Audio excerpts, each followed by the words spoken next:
Hello, வணக்கம். இன்றைக்கி samosa chat எப்படி பண்ணுறதுன்னு பார்க்க போகிறோங்க. ஃபஸ்ட்டு இதுக்கு சமோசா செஞ்சு எடுத்துக்கிடலாங்க. சமோசா பண்ணுறதுக்கு ஃபஸ்ட்டு ஒரு பாத்திரத்தில் 2 டீஸ்பூன் டால்டா போட்டுக்கோங்க, வனஸ்பதி.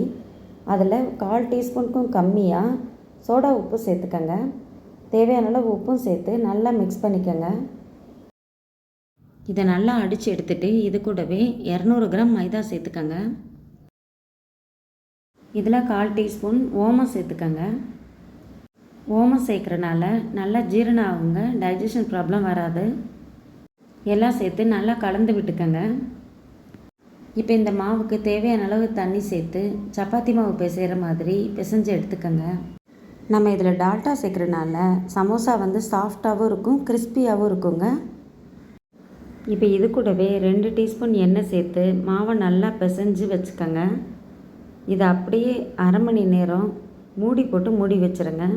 மாவை இப்படி மூடி வச்சு அரை மணி நேரம் கழித்து செய்கிறப்ப சமோசா சாஃப்டாகவும் இருக்கும், மேலே மொறுமொறுன்னு வருங்க. இப்போ ஸ்டஃப் பண்ணுறதுக்கு மசாலா எப்படி பண்ணுறதுன்னு பார்த்துடலாம். ஃபஸ்ட்டு ஒரு கடாயை சூடாக்கி கொஞ்சம் எண்ணெய் விட்டு 1 டீஸ்பூன் சோம்பு போட்டு தாளிச்சுக்கோங்க. சோம்பு நல்ல ஃப்ளேவர் கொடுக்குங்க. இப்போ இதில் பெரிய வெங்காயத்தை பொடி பொடியாக கட் பண்ணி சேர்த்துக்கோங்க. நீங்கள் எவ்வளோ உருளைக்கிழங்கு எடுக்கிறீங்களோ அதுக்கேற்ற மாதிரி வெங்காயம் எடுத்துக்கோங்க. இப்போ 3 உருளைக்கிழங்கை நல்லா வேக வச்சு மசிச்சு வச்சுருக்கேங்க. இதையும் அந்த வெங்காயத்தோடு சேர்த்து நல்லா கலந்து விட்டுருங்க. அது கூடவே தேவையான அளவு மிளகாத்தூள், உப்பு சேர்த்துக்கோங்க. இப்போ இது எல்லாத்தையும் சேர்த்து ஒன்றா நல்லா கலந்து விட்டுருங்க. கலந்ததுக்கப்புறம் வேக வச்ச பட்டாணி 1 கப் வச்சுருக்கேங்க, அதையும் இதோடு சேர்த்துக்கலாம். இது நைட்டே ஊற வச்சு வேக வச்ச பட்டாணி. நீங்கள் பச்சை பட்டாணி சேர்க்குறதுனா வேக வைக்காமல் அப்படியே டைரெக்டாக இதில் சேர்த்தாவே போதும், வெந்துடும். இப்போ இது கூடவே 1 டீஸ்பூன் கரம் மசாலா தூள் சேர்த்துக்கோங்க. மேலே கொத்தமல்லி தழையை பொடி பொடியாக கட் பண்ணி போட்டு எல்லாத்தையும் சேர்த்து நல்லா கலந்து விட்டு வதக்கி எடுத்துக்கோங்க. இதை அப்படியே ஆற விட்டுருங்க. இப்போ சமோசா எப்படி பண்ணுறதுன்னு பார்க்கலாங்க. இது 1/2 அன் ஹவர் ஆயிடுச்சு, நல்லா சாஃப்டாக இருக்குது. ஃபஸ்ட்டு உங்களுக்கு தேவையான அளவு மாவு எடுத்து ஒரே சைஸில் தனித்தனி பாலாக உருட்டி வச்சுக்கோங்க. நெக்ஸ்ட்டு மாவை நம்ம சப்பாத்திக்கு தேய்க்கிற மாதிரி தேய்ச்சி எடுத்துக்கோங்க. இப்போ இதை சென்டரில் 2ஆக கட் பண்ணிக்கோங்க. இது மாதிரி ஒவ்வொன்றையும் தனித்தனி பீஸாக கட் பண்ணி தனியாக எடுத்து வச்சுக்கோங்க. நெக்ஸ்ட்டு ஒரு பீஸ் எடுத்து அதோட ஓரமெல்லாம் தண்ணி வச்சு நல்லா ஈரமாக்கிக்கோங்க. நெக்ஸ்ட்டு சென்டரில் விரலை வச்சு 2 பக்கமும் ஃபோல்ட் பண்ணிக்கோங்க. அதை சென்டரில் நல்லா ஒட்டி விட்டு நடுவில் மசாலா வச்சுருங்க. இந்த மாதிரி கோன் ஷேப்பில் வரும். இப்போ ஓரத்தையும் தண்ணி வச்சு நல்லா ஒட்டி விட்டுருங்க. ஒட்டிட்டு 2 எட்ஜையும் அந்த 2 முனையையும் சேர்த்து நல்லா ஒட்டி விட்டுருங்க. இந்த ஷேப்புக்கு வருங்க. இது ஒரு மெத்தட். 2-3 மெத்தடில் இது பண்ணலாங்க. இன்றைக்கி நான் 2 மெத்தட் பண்ணி காட்டுறேன். இதே மாதிரியே எல்லாத்தையும் மடித்து தனியாக எடுத்து வச்சுக்கோங்க. இது பஞ்சாபி சமோசா மெத்தட். இதுக்கடுத்து சிம்பிளாக எப்படி பண்ணுறதுன்னு பார்க்கலாம். அதுக்கு நம்ம கட் பண்ணி வச்சதுலேருந்து ஒரு சீட்டை எடுத்து ஓரம்புறம் தண்ணி வச்சு நல்லா ஒட்டி விட்டுருங்க. அடுத்தது அப்படியே ட்ரையாங்கிள் ஷேப்பில் மடிச்சிருங்க. அந்த 2 ஓரத்தையும் மடிச்சிங்கனாவே இந்த மாதிரி வந்துடும். இப்போ இதுக்குள்ளே மசாலாவை ஸ்டஃப் பண்ணி அந்த ஓரத்தை மட்டும் தண்ணி வச்சு ஒட்டிடுங்க, அவ்வளோதாங்க. இது சிம்பிளாக ட்ரையாங்கிள் ஷேப்பில் வரும், ஈஸியாக செஞ்சிடலாம். இதில் நம்ம டால்டா சேர்த்து மாவை பிசைஞ்சனால தான் இந்த மாதிரி ஃபோல்டு பண்ணுறப்ப நல்லா மடிக்க வருங்க. அப்படி இல்லைன்னா மாவை நல்லா தேய்ச்சி நம்ம கையில் எடுக்கிறப்பயே மாவு கையில் ஒட்டும், கீழே வளையும். நம்மளால் ஸ்டிஃபாக அதை மடிக்க முடியாது.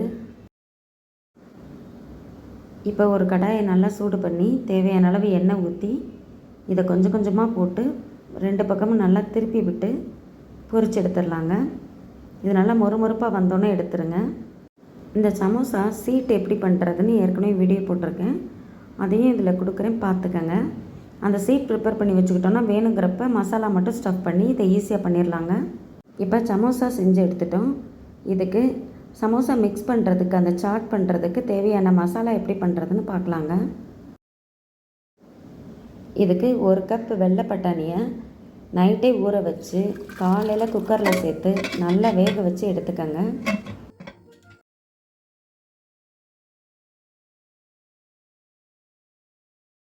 இப்போ பாருங்கள், பட்டாணி நல்லா வெந்து மசிஞ்சிருக்கு. இப்போ ஒரு கடாயை சூடு பண்ணி அதில் கொஞ்சமாக எண்ணெய் ஊற்றி 1 டீஸ்பூன் ஜீரகம் சேர்த்துக்கங்க. இதில் ஒரு பெரிய வெங்காயத்தை சின்ன சின்னதாக நறுக்கி சேர்த்துக்கங்க. நல்லா வதக்கிட்டு அது கூடவே 2 தக்காளியை பொடி பொடியாக கட் பண்ணி சேர்த்துக்கங்க. இப்போ இது வதங்கிறதுக்கு தேவையான அளவு உப்பு சேர்த்து தக்காளி நல்லா கரையிற அளவுக்கு வதக்கிக்கங்க. இப்போ இதில் 1 டீஸ்பூன் ஜீரகத்தூள், 1 டீஸ்பூன் மிளகாத்தூள், 1 டீஸ்பூன் மல்லித்தூள் சேர்த்துக்கங்க. 1 டீஸ்பூன் கரம் மசாலா தூளும் சேர்த்து நல்லா வதக்கிடுங்க. இந்த ஸ்டேஜில் நம்ம ஏற்கனவே வேக வச்சுருக்கிற பட்டாணியை சேர்த்துக்கங்க. தேவையான அளவு தண்ணியும் சேர்த்து நல்லா கொதிக்க விட்டுருங்க. இந்த மசாலாவுக்கு தேவையான அளவு உப்பு சேர்த்துக்கங்க. இதில் மஞ்சத்தூளும் 1 டீஸ்பூன் சேர்த்து நல்லா கலந்து விட்டு நல்லா திக்காக வர்ற வரைக்கும் கொதிக்க விடுங்க. நல்லா கொதி வந்து திக்கானதுக்கப்புறம் கொத்தமல்லி தழையை பொடி பொடியாக கட் பண்ணி மேலே தூவிட்டு ஆஃப் பண்ணிடுங்க. இப்போ இந்த சாட்டுக்கு தேவையான மசாலா ரெடி பண்ணியாச்சுங்க. நெக்ஸ்ட்டு இதுக்கு க்ரீன் சட்னி எப்படி அரைக்கிறதுன்னு பார்க்கலாம். ஒரு மிக்ஸி ஜார் எடுத்துக்கோங்க. அதில் 3 பச்சை மிளகாய், 1 கைப்பிடி கொத்தமல்லி தழை சேர்த்துக்கங்க. அதுலேயே 1 கைப்பிடி புதினாவை நல்லா வாஷ் பண்ணிவிட்டு அதையும் சேர்த்துக்கங்க. அது கூடவே 2 பீஸ் இஞ்சி சேர்த்துக்கங்க. இப்போ இதை நைஸாக அரைச்சி எடுத்துடலாங்க. இப்போ இந்த க்ரீன் சட்னியில் ஒரு 1/4 மூடி எலுமிச்சம்பழம் லெமன் வந்து புழிஞ்சு விட்டுக்கங்க. இப்போ இதுக்கு தேவையான அளவு சால்ட்டு சேர்த்து நல்லா மிக்ஸ் பண்ணிக்கங்க. இப்போ க்ரீன் சட்னி ரெடி ஆயிடுச்சுங்க. இதை தனியாக எடுத்து வச்சுக்கரலாம். நெக்ஸ்ட்டு ஸ்வீட் சட்னி கட்டா மித்தா சட்னி எப்படி பண்ணுறதுன்னு பார்க்க போகிறோங்க. இதுக்கு ஒரு பாத்திரத்தை சூடாக்கி 2 டம்ளர் தண்ணி விட்டுக்கங்க. இதில் 6 பேரிச்சம்பழம் சீட்ஸ் இல்லாமல் அந்த கொட்டை இல்லாமல் எடுத்துக்கங்க. அது கூடவே கொஞ்சமாக புளி சேர்த்துக்கங்க. நீங்கள் இந்த 2 சட்னியும் செஞ்சு ஃப்ரிட்ஜில் ஸ்டோர் பண்ணி வச்சுக்கிட்டிங்கன்னா பானிபூரி எல்லா சாட்டுக்குமே இதை யூஸ் பண்ணிக்கலாங்க. இப்போ இதில் ஒரு 4 டீஸ்பூன் வெல்லம் சேர்த்துக்கங்க. இப்போ இதில் 1 டீஸ்பூன் மிளகாத்தூள், 2 டீஸ்பூன் ஜீரகத்தூள் சேர்த்துக்கங்க. தேவையான அளவு உப்பும் சேர்த்து நல்லா 20 நிமிஷம் கொதிக்க விட்டுருங்க. அப்போ தான் நல்லா திக்காக பேஸ்ட் மாதிரி வருங்க. இப்போ பாருங்கள் நல்லா கொதிச்சிருச்சுங்க. இந்த ஸ்டேஜில் ஸ்டவ்வை ஆஃப் பண்ணிவிட்டு நல்லா ஆற வச்சு மிக்சியில் போட்டு அரைச்சி எடுத்துக்கரலாம். இப்போ பாருங்கள் அரைச்செடுத்தது நல்லா திக்கான பேஸ்ட்டாக இருக்குங்க. இதை அப்படியே வடிகட்டி தனியாக எடுத்துக்கரலாங்க. இப்போ 2 சட்னியும் ரெடி பண்ணிட்டோம், பட்டாணி மசாலாவும் ரெடி பண்ணிட்டோம். நெக்ஸ்ட்டு சமோசா சாட் எப்படி பண்ணுறதுன்னு பார்க்கலாங்க. இதுக்கு ஒரு சர்விங் பிளேட்டில் உங்களுக்கு தேவையான அளவு சமோசாவை எடுத்து பிச்சு போட்டுக்கங்க. இப்போ இதுக்கு மேலே நம்ம செஞ்சு வச்சுருக்க அந்த பட்டாணி கிரேவியை வேணுங்கிற அளவு ஊற்றிக்கங்க. இதுக்கு மேலே அந்த ஸ்வீட் சட்னி ஊற்றிக்கங்க.